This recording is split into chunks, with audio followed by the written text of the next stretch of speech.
Favourite place എന്ന് ചോദിച്ചു കഴിഞ്ഞാൽ പുതുപ്പള്ളി കഴിഞ്ഞാൽ മറ്റെന്ത് പറയും? ഡൽഹി തന്നെ. ഡൽഹി എന്തുകൊണ്ട്? അവിടെ പഠിച്ചത് കൊണ്ടാണോ? പഠിച്ചതുകൊണ്ട്. ഞാൻ ഡൽഹി പോകാനുള്ള കാരണം തന്നെ എനിക്ക് പേരൻസിനെ വിട്ട് പോകാൻ ഭയങ്കര ബുദ്ധിമുട്ടായിരുന്നു. ഹോം സിക്ക് ആയിട്ടുള്ള ആളാണ്. അന്ന് ഭയങ്കര ഇതായിരുന്നു, കാരണം വലിയ പ്രശ്നമായിരുന്നു.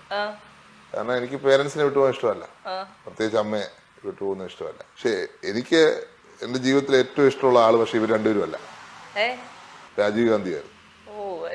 അപ്പൊ എന്റെ ഒരു കംഫർട്ട് എന്ന് പറഞ്ഞാൽ അദ്ദേഹം റെസ്റ്റ് ചെയ്യുന്ന സ്ഥലത്തോട്ടാണ് ഞാൻ പോകുന്നത്. സോ അദ്ദേഹത്തിന്റെ രാജീവ് ഗാന്ധിയോട് അത്ര ഭയങ്കരമായ സ്നേഹം വരാനുള്ള അത് അങ്ങനെയാണ്. അതിപ്പം എന്താണെന്ന് ചോദിച്ചാൽ എനിക്കറിയില്ല. അദ്ദേഹത്തിന് ഒരു കത്ത് ഞാൻ അയച്ചു എന്റെ ചെറുപ്പത്തിൽ. അപ്പൊ അദ്ദേഹം എന്റെ സ്കൂൾ അഡ്രസ് വെച്ച് അയച്ചു. ആ കത്ത് എനിക്ക് ഒരാഴ്ചക്കുള്ള റിപ്ലൈ ചെയ്തു. അത് കഴിഞ്ഞിട്ട് എനിക്ക് ഇങ്ങോട്ടൊരു കത്ത് ഈസ്റ്ററിന് അയച്ചു. അപ്പൊ ഒരു കുട്ടി എന്ന നിലയ്ക്ക് അപ്പൊ എനിക്കിപ്പോഴും കുട്ടികളോട് ഇഷ്ടം വെച്ചാല് അവര് നമ്മളെ കാണി ഭയങ്കര സ്നേഹമാണ്.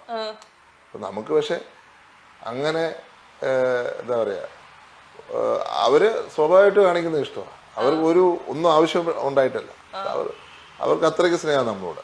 അപ്പൊ നമ്മള് അവർക്ക് വേണ്ടി എന്തെങ്കിലും ചെയ്യണം എന്നുള്ളത് കൊണ്ടാണ് ഈ സ്പോർട്സ് സെന്ററെങ്കിലും ആക്കി നമ്മുടെ നാടിനെ മാറ്റണമെന്ന് എനിക്കൊരു ആഗ്രഹമുള്ളത്. അവർക്കുള്ള ഒരു നന്ദി പ്രകടനമായിട്ട്.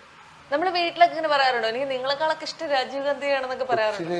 കൊച്ചിയിലെ അതെ, എന്നാലും അങ്ങനെ LKG UKG അതെ, ഈ LKG UKG സമയത്തൊക്കെ ഞാൻ ആലോചിക്കുക, ഇങ്ങനെയൊക്കെയുള്ള എന്തെങ്കിലും വിവരം പോലും ഇല്ലാത്ത ചെറിയ കുഞ്ഞുങ്ങള് ആ നേരത്തെ 5 വയസ്സ് പോലും ആവണേന് പിന്നെ എനിക്ക് രാജീവ് ഗാന്ധിനെയാണ് ഇഷ്ടം ഒക്കെ അങ്ങനെയൊക്കെ ചിന്തിക്കാൻ ഈ പറഞ്ഞ പോലെ ഒരു രാഷ്ട്രീയ കുടുംബത്തിൽ ജനിച്ചത് കൊണ്ടായിരിക്കും അല്ലേ?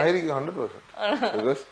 എന്നെ എന്റെ ചെറുപ്പത്തിൽ രാജീവ് ഗാന്ധി അവസാനമായിട്ട് കാണിക്കാൻ കൊണ്ടുപോകുന്നു, ആദ്യമായിട്ടും അവസാനമായിട്ടും ഫാദറാണ് കൊണ്ടുപോകുന്നത്. അപ്പൊ എന്റെ ആന്റി എനിക്കൊരു ബൊക്കെ ഉണ്ടാക്കി തന്നു. എന്റെ ഫാദർ എയർപോർട്ടിൽ ചെന്നപ്പോ അദ്ദേഹത്തിന് തോളിൽ വെച്ചു. ഞാൻ ഈ ബൊക്കെ രാജീവ് ഗാന്ധിക്ക് കൊടുത്തു. ഒറ്റ സെക്കൻഡേ ഞാൻ കണ്ടുള്ളൂ. ഈ രാജീവ് ഗാന്ധി എനിക്ക് കൊടുത്ത ബൊക്കയ്ക്ക് പകരമായിട്ട് എനിക്കൊരു ഷോള് തിരിച്ചു. അപ്പം ഇതെല്ലാം കൂടെ ആയപ്പോ, അദ്ദേഹത്തിന്റെ മരണം കൂടെ ആയപ്പോ എനിക്ക് വലിയ ഒരു ഷോക്കായിരുന്നു. ഇനി ഒരു പേഴ്സണൽ ഫേവറേറ്റ് ഫുഡ് എന്താണ്?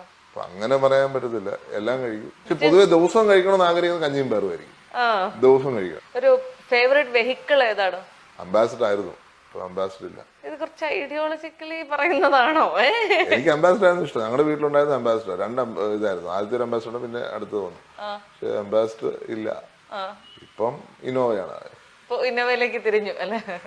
ഒരു കോസ്റ്റ്യൂം ചോദിച്ചാൽ എന്ത് പറയും? അങ്ങനെ ഒരു കോസ്റ്റ്യൂം ഇല്ല, ഏത് ഡ്രസ് ഇടാം അങ്ങനെ. പക്ഷെ ഈ ഇവിടെ കൂടുതലും മുണ്ടും ഷർട്ടുമാണ് ഞാൻ പ്രിഫർ ചെയ്യുന്നത്. ഒരു ബ്രാൻഡ് കോൺഷ്യസ് ആയ വ്യക്തിയാണോ? അല്ല, എനിക്ക് അങ്ങനെ ബ്രാൻഡ് ഒന്നും വിശ്വാസങ്ങളെ ഇല്ലാത്ത ആളാണ്.